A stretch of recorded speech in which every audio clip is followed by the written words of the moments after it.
Thank you very much.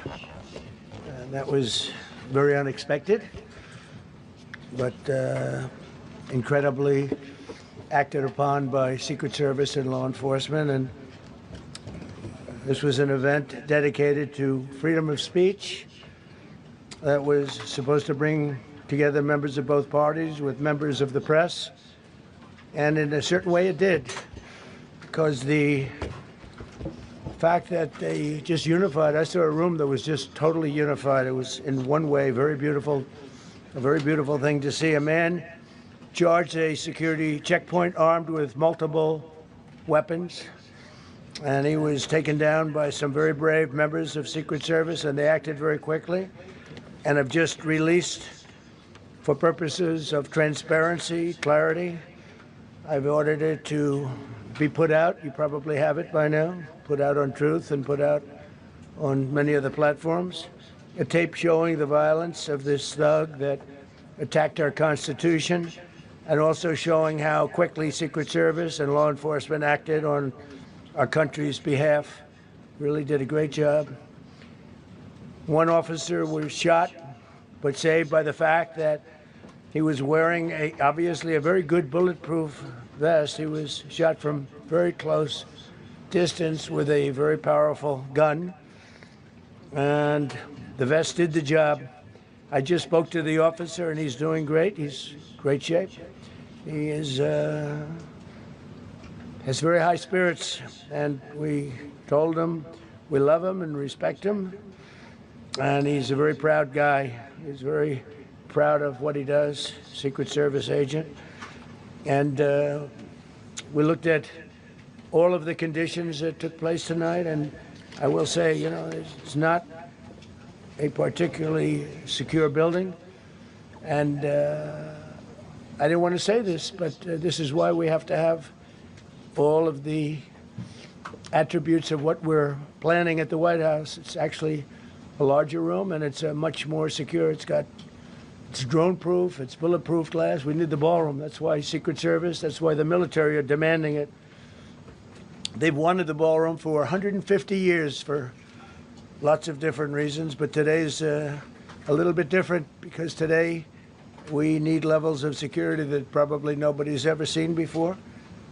But everyone owes a tremendous debt of gratitude to the courage of law enforcement, the law enforcement, and working with the D.C. police, and we just spoke with the mayor. And when we're finished, the police chief is going to take over and discuss it also from their viewpoint. But they also performed exactly as they were supposed to, and you see the attacker in different positions, but you also see the attacker totally subdued and under control. So as you know, this is not the first time in the past couple of years that our republic has been attacked by a would-be assassin who sought to kill. In Butler, Pennsylvania, less than 2 years ago, you all know that story, and in Palm Beach, Florida, a few months after that, we came close. We really had, again, we had some great work done by law enforcement. But in light of this evening's events, I asked that all Americans recommit with their hearts in resolving our difference peacefully. We have to resolve our differences. I will say, you had Republicans, Democrats, independents, conservatives, liberals, and progressives. Those words are interchangeable, perhaps, but maybe they're not. But yet everybody in that room, big crowd, record-setting crowd. There was a record-setting group of people, and there was a tremendous amount of love and coming together. I watched, and I was very, very impressed by that. But First Lady and I were taken very well care of, very quickly rushed off the stage. Vice President J.D. Vance, who's here, was likewise beautifully done. He was just saying how quickly everybody acted, law enforcement, Secret Service in particular in this case, but law enforcement. Marco had the same thing. Pete was there. Pete didn't want any help. He didn't want anybody to help him. He doesn't want anybody to help him, but he did get some, didn't you? And I think you also said that it was very impressive. So with that, I'd like to ask Todd Blanche to come up, say a few words, and tell you it's already underway. The man has been captured. They're going to his apartment. I guess he lives in California, and he's a sick person, a very sick person. And we don't want things like this to happen. I think it's very important that I say, though, and I told the representatives of the evening, they did such a beautiful job. It was such a beautiful evening. And again, they're talking about free speech in our Constitution. That's what it's all about, not just White House correspondence. It was really based on free speech in our Constitution. But I said very importantly that we'll do it again within the next 30 days, and we'll make it bigger and better and even nicer. So I just want to thank everybody that was involved. I also want to thank the press, the media. You've been very responsible in your coverage. I will say I've been seeing what's been out. You've been very responsible. So Todd Blanche, I'd like to say a few words, and then we're going to have cash. And then you're going to go on. We can ask, I guess we can take a couple of questions. I want to thank the First Lady that was a rather traumatic experience for her. There was a lot of action taking place up there very quickly. But again, the response time was really incredible. And we're going to reschedule. We're going to do it again. We're not going to let anybody take over our society. We're not going to cancel things out because we can't do that. We wanted to stay tonight. I will tell you, I fought like hell to stay.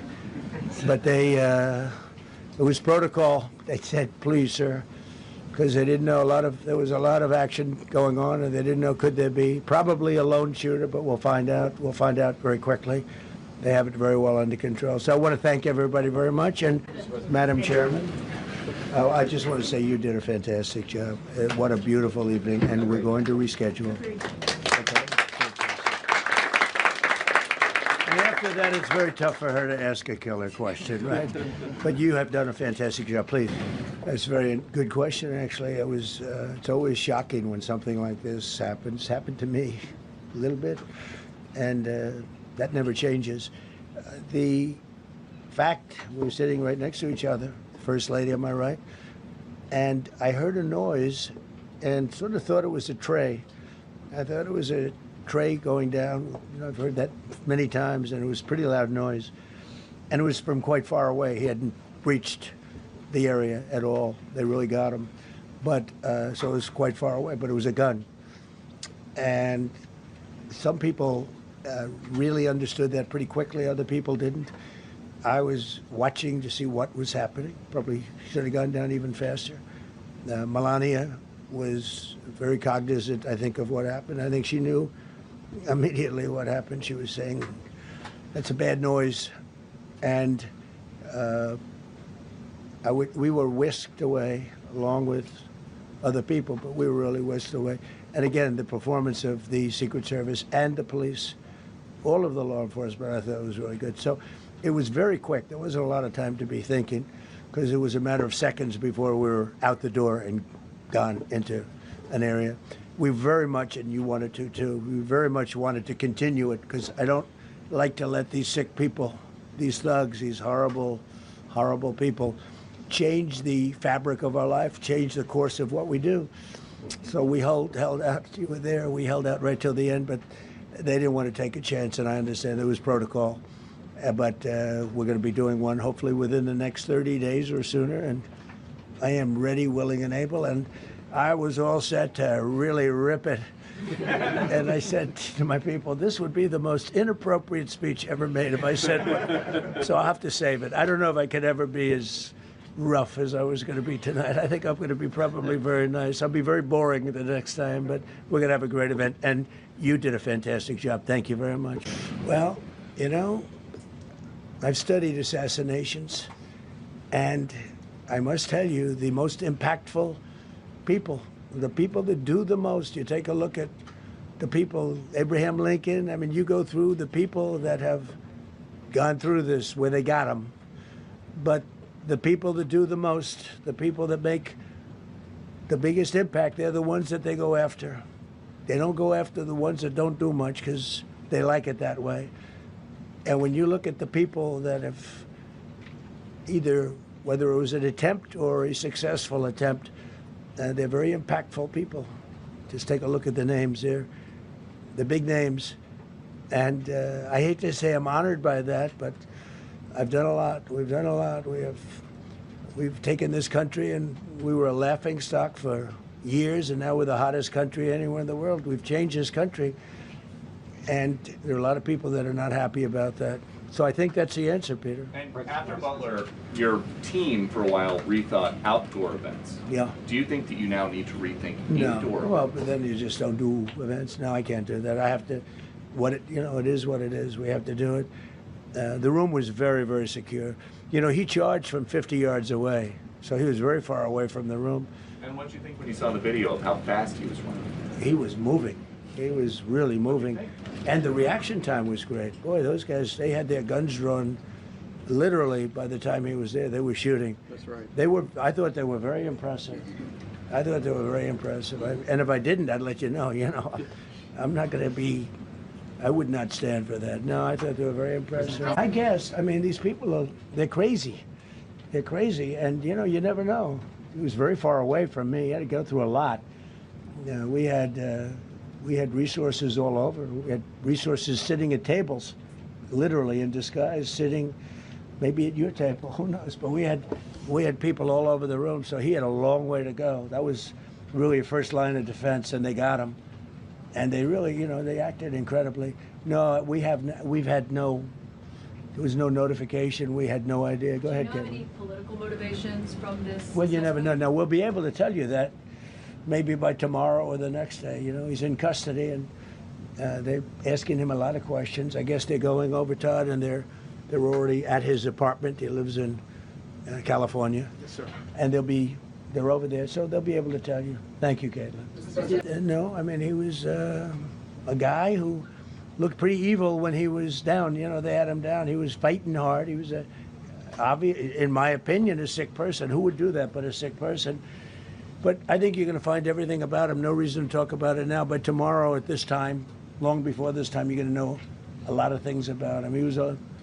They seem to think he was a lone wolf, and I feel that too. No, they acted very quickly. No, I was very impressed by Secret Service. I'm the one, and Mark Wayne, you would agree with that, I think. Absolutely. I'm the one that would complain. You don't have to complain for me. I would be complaining. I'd be up here right now saying they didn't do their job. Oh, believe me, because, it's my life, and I want to live because I want to make this country great. That's why I want to live. But when you're impactful, they go after you. When you're not impactful, they leave you alone. Don't think so, but you never know. We're going to know a lot. We have the best people in the world working on it, and we're going to know a lot. Please. I can't be concerned. I can only get great people. They did the job, in my opinion, a much better job than Butler. Butler had one weak spot that we all know about. Somebody should have been up there. But even Butler, we had our sniper on our side within 4.2 seconds from a distance of about 400 yards, one shot, and he was gone. And if he didn't do it, now, he's David. His name was David. I say, hello, David, every time I see him. David, I like you very much, David. But think of that. Now, if he doesn't hit him, and he hit him right between the eyes from 400 yards without any notice, nobody knew. He heard a sound. He looked over, and there was actually a tree that was somewhat in his way. You know the story very well. And he aimed, he fired, and if he didn't do that, beyond me, you would have had a lot more people killed. We lost one great person and two people very badly hurt. They're okay now. But no, that was, so in a sense, that was pretty amazing, the job they did. But they did have that one weak spot. As you know, they should have had that covered. Tonight they had everything covered very quickly. And he was fast. He was running full blast, and they got him before they got any further. I was very far away. He hadn't anywhere close to breach the doors of the ballroom. The ballroom was sealed, and everybody in there. That's why once those doors opened, they didn't want to do tonight. If the doors weren't opened, we could have probably done it tonight, but I think we're much better off rescheduled. I think it's just it's not my profession. We have great professionals up here and outside that have been working with us. My impression is he was a lone wolf, whack job. These are crazy people. And they have to be dealt with. We had that in the second attempt, as you know, and he's spending life in prison. Because if you let him out, they'll probably, if he serves 10 years or 15 years, you let him out, he'll probably try it again with somebody else. They're sick people. We have a lot of sick people. But you're going to know, I think very shortly, you're going to know, Todd, a lot about him. You're going to know a lot about him. Yes, I'm concerned about everything. Look, but I can't be so concerned that you can't function. No, I'm here. It's a dangerous profession. I tell the story, race car drivers, I think it's very dangerous. So if you take 1% and then take about 10% of 1%, just to break it down very easily, they die. So much less than 1%, 10% of 1%. I think bull riding is very dangerous. If you take about the same, 10% of 1%, much less than 1%. But if you take presidents, it's 5.8%. And about 8% are shot at. So nobody told me this was such a dangerous profession. If Marco would have told me, maybe I wouldn't have run. Maybe I would have said, I'll take a pass. No, it's a dangerous profession, but I don't view it that way. Look, I'm here to do a job. As part of the job, it is a dangerous, I can't imagine that there's any profession that's more dangerous. But I love the country, and I'm very proud. I'm very proud of the job we've done. You see what's happened. We have a great country. We've got, I think, the most successful, the hottest country anywhere in the world. This happened over a period of just a year, and we're going to do great things. But with that come risks. There's no question about it. Yeah. Well, what does that say about our country? Too. We're not the only country. You look at this great violence with all countries. I was talking to somebody from another country today. And they have numerous assassinations of political figures all over the world. You look at South America, it's like some of the numbers are just horrific. It's dangerous stuff, whether it's here or someplace else. No country is immune. No country. Good question. Will it turn that temperature down at this point? Well, probably if I decided to just not do much, if I let everybody rip us off and take advantage of us. Look, we're leading the world in trade now. We're leading the world in the military. We're the greatest military in the world. I rebuilt it in my first term, and now we use it because we have no choice. We can't let, as an example, Iran, we can't let them get a nuclear weapon. Everything will be peanuts compared to that if they ever were given a nuclear weapon, and they'd use it too. Marco and I were talking about it today. They would use it without even hesitation. We can't do that. It was a shame. I said, oh boy, look at the numbers. We just broke 50,000 in the Dow. We just broke 7,000 in the S&P. They said we couldn't do it in 7 years, in 5 years, 4 years. They were saying maybe in 5 or 6 years. And we did it in 1 year. And I called everybody together. I called all of these people and others, and I said, we have to take a little journey. I seek to do this. We just had the great number. We just broke 50,000. Wasn't supposed to happen during my term. Wasn't reachable.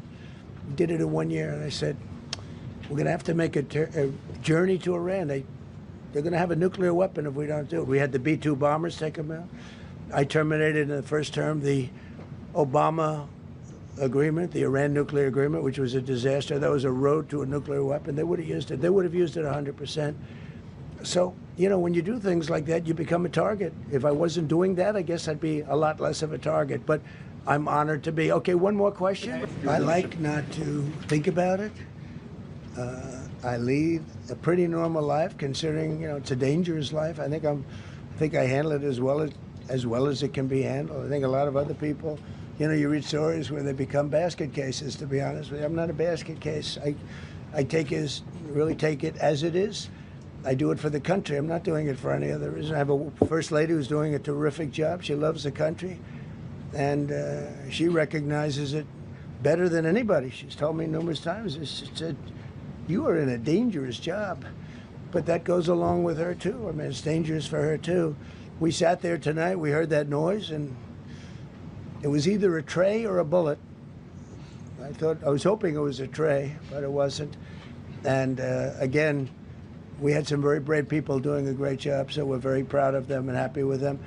I just want to thank everybody. They will be able to give you all that information as to the names and everything else. I think we released the names already. Most of you would have it, but his name. We appreciate it. I see so many tuxedos and beautiful dresses. It was a little different evening than we thought, but we're going to do it again, and we have a great chairman who we're so proud of, and we have to make it better. We'll make it safer, I guess, right? But we're going to make it even better. Okay, thank you very much. Thank you. Well, all you can do, look, I don't care how many people you have, how good they are. They can be the greatest people. You can have the greatest security in history. If you have a whack job who's got a brain, but it's a little bit distorted or a lot distorted, they can make trouble. I would say, Pete, right? You know, they can make trouble. Some of these people are of genius level IQ, and they're nuts. So it can be trouble. So you do absolutely the best. You get the best. We have the best people. Well, look, it was proven tonight. He started running from 50 yards, and he was fast. He was like a blur on tape. He was moving. It was very impressive the way they got him, because a lot of people would be looking and saying, you know, it's like a weird feeling, and they would let him get through, but they didn't let him get through. They drew those guns so fast. They looked like Matt Dillon. They looked like somebody that knew what they were doing. What do we do? But it comes with the territory.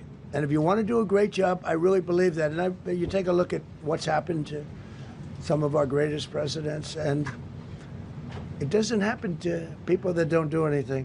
And it's not going to deter me from winning the war in Iran.